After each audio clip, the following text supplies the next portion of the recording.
ಮಾಯ ಲೋಕಕ್ಕೆ ಸ್ವಾಗತ. ನಾನು ನಿಮ್ಮ ನಿರೂಪಕ ರಾಮಚಂದ್ರ ಆಚಾರ್ಯ. ಇವತ್ತು prevention of corruption act 1988 section 17A ಬಗ್ಗೆ ತಿಳ್ಕೊಳ್ಳೋಣ. ಭಾಳ ಚರ್ಚೆಯಲ್ಲಿರುವಂಥ ವಿಷಯ ಇದು. ಏನು ಅಂತಂದರೆ ಅದು ಏನು ಹೇಳುತ್ತೆ, section 17A of PC act ಏನು ಹೇಳುತ್ತೆ ಅಂತ ಫಸ್ಟು ಡೆಫಿನೇಷನ್ ಪಾರ್ಟಿಗೆ ಹೋಗೋಣ.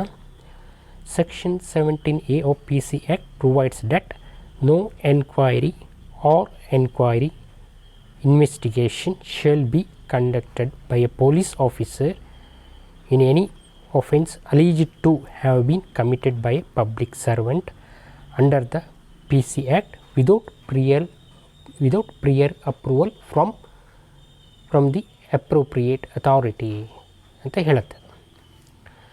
ಅಂತಂದರೆ ನಾವು ಯಾವುದೇ ಒಂದು ಪಬ್ಲಿಕ್ ಸರ್ವೆಂಟ್ ಮೇಲೆ ಕರಪ್ಷನ್ ಕೇಸನ್ನು ಹಾಕುವಾಗ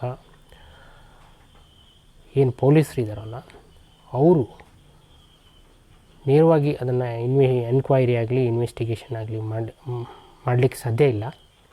ಅವರು ಮೊದಲು ಸಕ್ಷಮ ಪ್ರಾಧಿಕಾರ ಅದವ್ರ ಹತ್ರ ಅನುಮತಿಯನ್ನು ತೆಗೆದುಕೊಳ್ಬೇಕು ಅಂತ ಹೇಳುತ್ತೆ. ಇಲ್ಲಿ ಸಕ್ಷಮ ಪ್ರಾಧಿಕಾರ ಅಂತಂದರೆ ಇಲ್ಲಿ ರಾಜ್ಯಪಾಲರು. ಈ ಸೆಕ್ಷನ್ಗೆ ಯಾರಿಗೆ ಸಂಬಂಧಪಟ್ಟಿದ್ದು ಅಂತಂದರೆ ಇದು ಪೊಲೀಸರಿಗೆ ಸಂಬಂಧಪಟ್ಟಿದ್ದು. ಇದು ಖಾಸಗಿ ವ್ಯಕ್ತಿಗಳು ರಾಜ್ಯಪಾಲರ ಹತ್ರ ಹೋಗಿ ಕಂಪ್ಲೇಂಟ್ ಕೊಡೋದು, ರಾಜ್ಯಪಾಲರು ಅದಕ್ಕೆ ಅನುಮತಿ ಕೊಡೋದು, ಇದೆಲ್ಲ ಈ ಸೆಕ್ಷನ್ ಅಂಡರ್ ಬರೋದಿಲ್ಲ. ಅದು ಅಲ್ಲ, ಆ ಘಟನೆ ಆಗಿರ್ಬೋದು, ಅದು ಒಂದು ತಪ್ಪು ತಿಳುವಳಿಕೆಯಿಂದ ಆಗಿದೆ ಅಷ್ಟೇ. ಯಾರಾದರೂ ಪಬ್ಲಿಕ್ ಸರ್ವೆಂಟ್ ಮೇಲೆ ಏನಾದ್ರು ಅಲಿಗೇಷನ್ ಮಾಡಬೇಕು ಅಥವಾ ಅವ್ರು ಏನಾದರೂ ಇದ್ದರೆ, ಅವ್ರ ಹತ್ರ ಮೆಟೀರಿಯಲ್ ಇದ್ದರೆ, ಅವರು ಜ್ಯೂರಿಸ್ಡಿಕ್ಷನಲ್ ಪೊಲೀಸ್ ಏನಿರ್ತಾರೆ ಅವರು ಆಫೀಸ್ಗೆ ಹೋಗಿ ಅವರಿಗೆ ಅವರು ದಾಖಲೆಗಳನ್ನು ಮತ್ತು ಕಂಪ್ಲೇಂಟ್ ಕಾಪಿನ ಕೊಡಬೇಕು. ಅವರು ಅದನ್ನು ತಗೊಂಡೋಗಿ, ಆ ಪೊಲೀಸ್ ಏನಿರ್ತಾರೆ ಅವರು ಅದನ್ನು ತಗೊಂಡೋಗಿ ಅವರು ರಾಜ್ಯಪಾಲರ ಕಚೇರಿಗೆ ಕಳಿಸ್ತಾರೆ. ರಾಜ್ಯಪಾಲರು ಅದನ್ನೆಲ್ಲ ಅಧ್ಯಯನ ಮಾಡಿ ಅದು ಏನಾದರೂ ಅದರಲ್ಲಿ ಮೆಟೀರಿಯಲ್ ಇದ್ದರೆ ಇನ್ವೆಸ್ಟಿಗೇಷನ್ ಮಾಡಿ ಅಂತ ಅವರು ಅನುಮತಿ ಕೊಡ್ತಾರೆ. This is the procedure. ಈಗ ನಾವು ಇವತ್ತೇನು ನೋಡ್ತಾ ಇದ್ದೀವಲ್ಲ, ಮುಖ್ಯಮಂತ್ರಿಗಳ ಮೇಲೆ ಒಂದು ಘಟನೆ ನಡೀತಾ ಇದೆಯಲ್ಲ, ಅಲ್ಲಿ ಏನಾಗಿದೆ ಅಂದರೆ ಪ್ರೊಸೀಜರ್ ಲ್ಯಾಪ್ಸ್ ಆಗಿದೆ ಅಷ್ಟೇ. ಅಲ್ಲಿ ಏನಾಗಿತ್ತು ಅಂದರೆ ಖಾಸಗಿ ವ್ಯಕ್ತಿಗಳು ನೇರವಾಗಿ ರಾಜ್ಯಪಾಲರ ಹತ್ರ ಹೋಗಿದ್ದಾರೆ, ಅವರು ಅದಕ್ಕೆ ಇದು ಮಾಡಿದ್ದಾರೆ, ಅನುಮತಿನೂ ಕೊಟ್ಟಿದ್ದಾರೆ, ಆಯಿತಾ. ಅದು ಹೇಗೆ ಬರಬೇಕಿತ್ತು ಅಂದರೆ, ಆ ಖಾಸಗಿ ವ್ಯಕ್ತಿಗಳು ಒಂದು ಪೊಲೀಸ್ ಥ್ರೂ ಹೋಗಿ ಪೊಲೀಸರು ತಗೊಂಡೋಗಿ ಅದಕ್ಕೆ ಅನುಮತಿ ಕೊಟ್ಟಿದ್ದರೆ ಅದು ಪ್ರೊಸೀಜರ್ ಫಾಲೋ ಮಾಡಿದಾಗ ಆಗ್ತಾಯಿತ್ತು. ಇಲ್ಲಿ ಪ್ರೊಸೀಜರ್ ಲ್ಯಾಪ್ಸ್ ಆಗಿದೆ ಒಂದು. ಇನ್ನೊಂದು ಸೆಕ್ಷನ್ 17A ಇದೆಯಲ್ಲ, ಇದು ಯಾಕೆ ಇಂಪಾರ್ಟೆನ್ಸ್ ಅಂತಂದರೆ, ಇದು ಜುಲೈ 26, 2018 ಅಮೆಂಡ್ ಆಯಿತು. ಆ ಅಮೆಂಡ್ಮೆಂಟಲ್ಲಿ ಏನಿದೆ, ಸೆಕ್ಷನ್ 17Aನ ಇನ್ಕ್ಲೂಡ್ ಮಾಡ್ತಾರೆ, ಆಯಿತಾ. ಅದೇನು ಮಾಡುತ್ತೆ, ಈ ಪ್ರಿಯರ್ ಪರ್ಮಿಷನ್ ಮೊದಲು ಇರಲಿಲ್ಲ, ಇದು ಈ ಪ್ರಿಯರ್ ಪರ್ಮಿಷನ್ ಎಲ್ಲ ಇದು ಆಮೇಲೆ ಸೇರಿಸ್ಕೊಂಡ್ರು, ಆಯಿತಾ. ಇಲ್ಲೇನಾಯಿತು, ಸೆಕ್ಷನ್ 17A ಅಲ್ಲಿ ಏನಾಗಿದೆ, enquiry, investigation, procedural or substantive nature of section 17A, retrospective or prospective application, position larger remains unsettled ಅಂತ ಹೇಳುತ್ತೆ. ಇನ್ನೂ ಕೂಡ ಇದು ಸುಪ್ರೀಂ ಕೋರ್ಟಲ್ಲಿ ಒಂದು ಇವರು ನಾರಾ ಚಂದ್ರಬಾಬು ನಾಯ್ಡು ಕೇಸಲ್ಲಿ ಇನ್ನೂ ಅದು ಬಂತು, ಇವೆಲ್ಲ ವಿಷಯಗಳು ಬಂತು, ಆದರೆ ಇನ್ನೂ ಸೆಟ್ಲಾಗಲಿಲ್ಲ. ಅದು ಈಗೇನು ಹೇಳಿದ್ನಲ್ಲ ಮೇಲ್ಗಡೆ, ಆ ಅಂಶಗಳು ಸೆಟ್ಲಾಗಲಿಲ್ಲ. ಅದಕ್ಕೆ ಅವರು ಮತ್ತೆ ಒಂದು ಸಂವಿಧಾನ ಪೀಠಕ್ಕೆ ಮತ್ತೆ ರೆಫರ್ ಮಾಡಿದ್ದಾರೆ. ಅದು ಒಂದು. ಇನ್ನೊಂದು, ಈ ಏನು ಸೆಕ್ಷನ್ 17A ಇದೆಯಲ್ಲ, ಸೆಕ್ಷನ್ 17A ಅಲ್ಲ, ಇಡೀ ಈ ಆ್ಯಕ್ಟ್ ಏನಿದೆ ಸೆಕ್ಷನ್ 17A ಇದೆಯಲ್ಲ, ಇದ್ರ ಕಾನ್ಸ್ಟಿಟ್ಯೂಷನ್ಸಿ ಅಂದರೆ ಸಂವಿಧಾನ ಬದ್ಧತೆಯನ್ನು ಚಾಲೆಂಜ್ ಮಾಡಲಾಗಿದೆ ಸುಪ್ರೀಂ ಕೋರ್ಟಲ್ಲಿ. Centre for public interest litigation versus union of ಇಂಡಿಯಾದಲ್ಲಿ ಇದರ ಸಂವಿಧಾನ ಬದ್ಧತೆಯನ್ನು ಚಾಲೆಂಜ್ ಮಾಡಿದ್ದಾರೆ, ಅದು ಪೆಂಡಿಂಗ್ ಇದೆ. ಸೊ ಇದೆಲ್ಲ ತುಂಬ ಇದರಲ್ಲಿ ದೋಷ ಇದೆ. ಇದು ಈ ಏನು ಒಂದು ಕಾಯ್ದೆ ಇದೆಯಲ್ಲ, ಅದರಲ್ಲಿ ತುಂಬ ದೋಷ ಇದೆ, ಆಯಿತಾ. ಆಮೇಲೆ ಇಲ್ಲಿ ಏನು ಮಾಡ್ತಾರೆ, ಪಬ್ಲಿಕ್ ಸರ್ವೆಂಟ್ಸ್ ಅಂತಂದರೆ ಯಾರು ಪಬ್ಲಿಕ್ ಸರ್ವೆಂಟ್ಸು, ಅಲ್ಲಿ ಕ್ಲಾಸಿಫಿಕೇಷನ್ನೇ ಮಾಡಲ್ಲ. ಅಲ್ಲಿ ಮುಖ್ಯಮಂತ್ರಿನೂ ಪಬ್ಲಿಕ್ ಸರ್ವೆಂಟು, PUನೂ ಪಬ್ಲಿಕ್ ಸರ್ವೆಂಟೇ, ಕ್ಲಾಸಿಫಿಕೇಷನ್ ಮಾಡಲ್ಲ. ಯಾರಿಗೆ ಪ್ರೊಟೆಕ್ಷನ್ ಕೊಡಬೇಕು, ಎಂಥ ಸಂದರ್ಭದಲ್ಲಿ ಕೊಡಬೇಕು, ಅದು ಏನೂ ಇಲ್ಲ. ಆಮೇಲೆ ಭಾಳ ಸಂದರ್ಭದಲ್ಲಿ ಕೋರ್ಟ್ಗಳು ಹೇಳಿದ್ದಾವೆ, ಇದೆಲ್ಲ ಪ್ರೊಸೀಜರಲ್ ಮ್ಯಾಟರು, ಇದು ಏನಾದರೂ ಎನ್ಕ್ವೈರಿ ಅಥವಾ FIR ಎಲ್ಲ ಆದಾಗ ಪ್ರೊಸೀಜರ್ ಫಾಲೋ ಮಾಡಲಿಲ್ಲ ಅಂತ ಅಂದ್ಬಿಟ್ಟು ಅದನ್ನು ರದ್ದುಗೊಳಿಸಬಾರ್ದು. ಕರಪ್ಷನ್ ಕೂಡ ಇದು ಮಾಡಬೇಕು, ನಿರ್ಮೂಲನೆ ಮಾಡಬೇಕು, ಅದಕ್ಕೆ ಆದ್ಯತೆ ಕೊಡಬೇಕು ಅಂತಲೂ ಕೂಡ ನ್ಯಾಯಾಲಯಗಳು ಅಭಿಪ್ರಾಯಪಟ್ಟಿದೆ. ಆಮೇಲೆ ಇನ್ನೊಂದು ಏನು ಅನ್ನಿಸ್ತಾ ಇದೆ ಅಂದರೆ, ಇದು ಈ ಏನು ಸೆಕ್ಷನ್ 17A ತಂದಿದ್ದು ನೋಡಿದರೆ ಇವರಿಗೆ ಕರಪ್ಷನ್ ಮುಗಿಸೋಕ್ಕೆ ಇಂಟ್ರೆಸ್ಟ್ ಇಲ್ಲ ಅಂತ ತೋರಿಸುತ್ತೆ.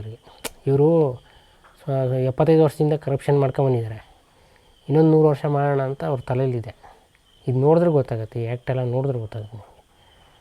ಸೊ ಆಯಿತು, ಇವಾಗ ನಿಜವಾಗ್ಲೂ ಅಲ್ಲ, ಇನ್ನೊಂದು ಅಪ್ರೋಚ್ ಇದೆ, ಬ್ಯಾಲೆನ್ಸ್ ಮಾಡಬೇಕು. ಏನು, ಕರಪ್ಷನ್ ಹೋಗಬೇಕು, ಪಬ್ಲಿಕ್ ಸರ್ವೆಂಟ್ ಮೇಲೆ ಅನಾವಶ್ಯಕ ಕೇಸ್ಗಳು, ತಪ್ಪು ಕೇಸುಗಳೆಲ್ಲ ಬರಬಾರ್ದು. ಹಾಗೇನಾದ್ರು ಇದ್ದರೆ, ಇವರು ನಿಜವಾಗಿ ಕನ್ಸರ್ನ್ ಇದ್ದರೆ ಇವ್ರು ಏನು ಮಾಡಬೇಕು ಅಂತಂದರೆ, ಡಿಸ್ಟ್ರಿಕ್ಟ್ ಜಡ್ಜಿ ಅಥವಾ ಹೈಕೋರ್ಟಿಗೆ ಒಂದು ಪವರ್ ಕೊಡಬೇಕು. ಅಲ್ಲಿ ಪೆಟಿಷನ್ ಯಾರು ಬೇಕಾದ್ರೆ ಆಗಲಿ, ಖಾಸಗಿಯವರು ಹಾಕಲಿ, ಬೇಕಾದ್ರೆ ಪೊಲೀಸರೇ ಹಾಕಲಿ, ಅಲ್ಲಿ ಹಾಕಬೇಕು. ಹಾಕಿ ಅವರು ತುಂಬ ಜ್ಞಾನ ಹೊಂದಿದವರು ಇರ್ತಾರೆ. ಅವ್ರು ನೀವು ಎಂಥ ಪೆಟಿಷನ್ ಹಾಕಿದ್ರು ಅವರು ಅದರಿಂದ ತಿಳುವಳಿಕೆ ಇರ್ತದೆ. ಅವರು ಅದು ನ್ಯಾಯಯುತವಾಗಿದ್ದರೆ ಅವರು ಅದಕ್ಕೆ ಅನುಮತಿ ಅವ್ರು ಕೊಡಬೇಕು. ಡಿಸ್ಟ್ರಿಕ್ಟ್ ಜಡ್ಜಿ ಕೊಡಬೇಕು, ಇಲ್ಲ ಹೈಕೋರ್ಟ್ ಜಡ್ಜಸ್ ಕೊಡಬೇಕು ಅನುಮತಿ ಪ್ರಾಸಿಕ್ಯೂಷನ್ಗೆ. ರಾಜ್ಯಪಾಲರಿಗೆಲ್ಲ ಏನು ಸರಿ ಇಲ್ಲ ಅದು ಪ್ರಾವಿಷನ್ನು ಒಂದು. ಆಮೇಲೆ ಇಟ್ಸ್ ಇಸ್ ನಾಟ್, ರಾಜ್ಯಪಾಲರು ಈಗ ಒಂದು 6 ಕೋಟಿ ಜನಸಂಖ್ಯೆ ಇರೋಂಥ ಒಂದು ರಾಜ್ಯದಲ್ಲಿ ಎಲ್ಲರೂ ತಗೊಂಡೋಗಿ ರಾಜ್ಯಪಾಲರ ಹತ್ರ ಕೇಸ್ ಹಾಕೋಕ್ಕಾಗುತ್ತಾ? ಅದೆಲ್ಲ ಪ್ರಾಕ್ಟಿಕಲ್ಲ, ಇಟ್ಸ್ ನಾಟ್ ಪಾಸಿಬಲ್. ಸೊ ಅದು ಇವರು ಅವರು ಏನಾದ್ರು ಇಂಟೆನ್ಷನ್ ಕರೆಕ್ಟಾಗಿದ್ದರೆ ಅದಕ್ಕೊಂದು ದಾರಿ ಇರುತ್ತೆ. ಈಗ ಭಾಳಷ್ಟು ಇದೆಲ್ಲ ಇದರಲ್ಲಿ ಇದು ಮುಂದೆ ಹೈಕೋರ್ಟ್ ಮುಂದೆ ಆಗುತ್ತೆ. ಕೆಲವೆಲ್ಲ ಆರ್ಬಿಟ್ರೇಷನ್ ಇರ್ಬೋದು, ಇನ್ನೊಂದು ಇರ್ಬೋದು, ಭಾಳಷ್ಟು ಇದೆಲ್ಲ ಡೈರೆಕ್ಟಾಗಿ ಅಲ್ಲಿ ಆರ್ಬಿಟ್ರೇಷನ್ಗೆ ಅಲ್ಲಿ ಫೈಲ್ ಆಗುತ್ತೆ. ಒಂದು ಪ್ರೊಸೀಜರ್ ಫಾಲೋ ಮಾಡ್ತಾರೆ, ಅದು ನಡೀತದೆ.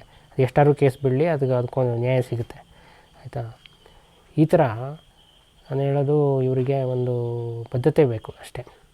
ಈಗ ಈ ಥರ ಇದು ಇನ್ನೂ ಕಾನೂನೇ ಒಂದು ಅಸಂಬದ್ಧವಾದ ಒಂದು ಕಾನೂನು ಇದು. ಭಾಳಷ್ಟು ಎಲ್ಲ ರಿಪೋರ್ಟಿಂಗ್ ಆಗಿದೆ, ಯಾವುದರಲ್ಲೂ ಒಂದು ಕ್ಲಾರಿಟಿನೇ ಇಲ್ಲ. ಏನು ಮಾಡ್ಬೇಕು ಅಂದರೆ, ಇವರಿಗೆ ಇಂಟ್ರೆಸ್ಟ್ ಇಲ್ಲ, ಇವರಿಗೆ ದಿನ ತೊಳಬೇಕು, ಈಗ ಶಿಕ್ಷೆ ಆಗಬಾರ್ದು, ಅದೇ ಎದ್ದು ಕಾಣುತ್ತೆ ಈ ಕೇಸ್ಗಳಲ್ಲಿ. ಇದು ಭಾಳ ನನಗೆ ವಿಚಿತ್ರ ಅನಿಸ್ಬಿಡ್ತು, ಈ ಥರ ಎಲ್ಲ ಹಿಂಗೆಲ್ಲ ಇದೆಯಂತ. ಅಲ್ಲ, ಇವ್ರ ಕಾನೂನು ತಮ್ಮ ಪ್ರೊಟೆಕ್ಷನ್ಗೆ ತಾವು ಕಾನೂನು ಮಾಡ್ಕೊಳ್ಳೋದು ಅಂದರೆ ಅದು ಯಾವ ಥರ ಅಂತ ಲೆಕ್ಕ ಹಾಕಿ. ಆಯಿತಾ? ಅದಕ್ಕೆ ಹಂಗೆ ಮಾಡೋದಿದ್ದರೆ ನೀವು ಪ್ರಿವೆನ್ಷನ್ ಆಫ್ ಕರಪ್ಷನ್ ಆ್ಯಕ್ಟ್ 1988 ಜಾರಿಗೆ ತರೋದು ಯಾಕೆ? ಇದು ಹಿಂದೊಂದು ಸಲ 2 ಸಲ ಸುಪ್ರೀಂ ಕೋರ್ಟು ಈ ಥರ ಈ ಏನು ಪ್ರೊವಿಷನ್ ಇದೆ ಇದನ್ನು ರದ್ದುಪಡಿಸಿತ್ತು. ಇವರು ಮತ್ತೆ ಅದನ್ನು ಬೇರೆ ಬೇರೆ ಥರ ತರ್ತಾಯಿದ್ದಾರೆ. ಆಯಿತಾ? ಅದರ ಅರ್ಥ ಇವರಿಗೆ ಕರಪ್ಷನ್ನು ಕೊನೆಗಾಣಿಸೋಕ್ಕೆ ಇವರಿಗೆ ಇಂಟ್ರೆಸ್ಟ್ ಇಲ್ಲ. ಸೊ ಹಿಂಗೆ ಇರಬೇಕು ಅಂತ. ಹಾಗಾಗಿ ನೀವು ನೋಡಿ, ಎಲ್ಲ ರಾಜಕಾರಣಿಗಳು, ಈ IAS ಆಫೀಸರ್ಗಳು ಅವರೆಲ್ಲ 100 ಕೋಟಿ 1000 ಕೋಟಿಗೆ ಬಾಳ್ತಾರೆ ಅವರು. ಆಯಿತಾ? ಅದು ಈ ಥರ ಎಲ್ಲ ಕಾನೂನು ಇರೋದ್ರಿಂದ ನೀವು ಕಾನೂನು ಬಿಗಿ ಮಾಡಿ, ಎಲ್ಲ ಸರಿ ಬರ್ತದೆ. ಬಿಡಲ್ಲ, ಮಾಡೋಕ್ಕೆ ಬಿಡಲ್ಲ. ಅದೇ ಇದ್ರ ಬಗ್ಗೆ ಭಾಳ ಚರ್ಚೆ ಆಗಬೇಕು. ಇದೆಲ್ಲ ಇದ್ರ ಬಗ್ಗೆ ಪಬ್ಲಿಕ್ ಇಂಟ್ರೆಸ್ಟ್ ಲಿಟಿಗೇಷನ್ ಹಾಕಬೇಕು. ಆಯಿತಾ? ಹಾಕಿ ಎಲ್ಲ ಏನು ಕರಪ್ಷನ್ ಕೇಸೆಲ್ಲ ಇದಾವಲ್ಲ, ದೊಡ್ಡ ಏನೋ 1000 ಕೋಟಿ ಹೊಡ್ಕೊಳ್ಳೋರು, ಅವ್ರದ್ದೆಲ್ಲ ಒಂದು ಸಲ ಇದಾಗಬೇಕು. ಅದೇ ಇಲ್ಲಿ ದೇಶದಲ್ಲೆಲ್ಲ ಹಿಂಗೆ ಇರೋದೇ ಇದು. ಎಲ್ಲ ಬಾಯಲ್ಲಿ ಹೇಳೋದೊಂದು, ಮಾಡೋದೊಂದು, ಹಿಂಗೆ ಆಗೋದಿಲ್ಲ. ನನಗೆ ಇದೆಲ್ಲ ನೋಡಿ ಆಶ್ಚರ್ಯ ಆಗ್ಬಿಡ್ತಿದೆ, ಈ ಥರ ಇದೆ ಅಂತ. ಸೊ ಅದೇ ಈ ಸಿಸ್ಟಮೇ ಹಂಗಿದೆ. ಇದು ಕಾನೂನು ಇದೆಯಲ್ಲ, ಇದು ದುಡ್ಡಿರೋರಿಗೆ, ಅಧಿಕಾರ ಇರೋರಿಗೆ ಇದು ರಕ್ಷಣೆ ಮಾಡುತ್ತೆ. ಜನಸಾಮಾನ್ಯರಿಗೆ ಅದು ಭಯಪಡಿಸುತ್ತೆ ಅಷ್ಟೇ. ಇದರಲ್ಲೇನು ಉರುಳಿಲ್ಲ ಈ ನಮ್ಮ ಕಾನೂನು ಇದೆಯಲ್ಲ, ಇಲ್ಲ, ಅಪರಾಧಿಗಳಿಗೆ ಪ್ರೋತ್ಸಾಹ ಕೊಡುತ್ತೆ. ಆಯಿತಾ? ಈ ಥರ ವ್ಯವಸ್ಥೆ. ಇದಕ್ಕೆ ಹೋರಾಡಬೇಕು, ಜನ ಸಮುದಾಯ ಹೋರಾಡಬೇಕು ಅಷ್ಟೇ. ನಮ್ಮ ಮುಂದಿನ ಪೀಳಿಗೆ ಚೆನ್ನಾಗಿರಬೇಕು ಅಂದರೆ ಜನಸಾಮಾನ್ಯರು ಹೋರಾಡಬೇಕು ಅಷ್ಟೇ, ಬೇರೆ ದಾರಿ ಇಲ್ಲ. ವಿಡಿಯೋನ ವೀಕ್ಷಣೆ ಮಾಡಿದ್ದಕ್ಕಾಗಿ ಧನ್ಯವಾದಗಳು. ಯಾರು ಸಬ್ಸ್ಕ್ರೈಬ್ ಮಾಡ್ಕೊಂಡಿಲ್ಲ ಚಾನಲನ್ನು ಸಬ್ಸ್ಕ್ರೈಬ್ ಮಾಡ್ಕೊಳ್ಳಿ. ಜೈ ಹಿಂದ್, ಜೈ ಕರ್ನಾಟಕ.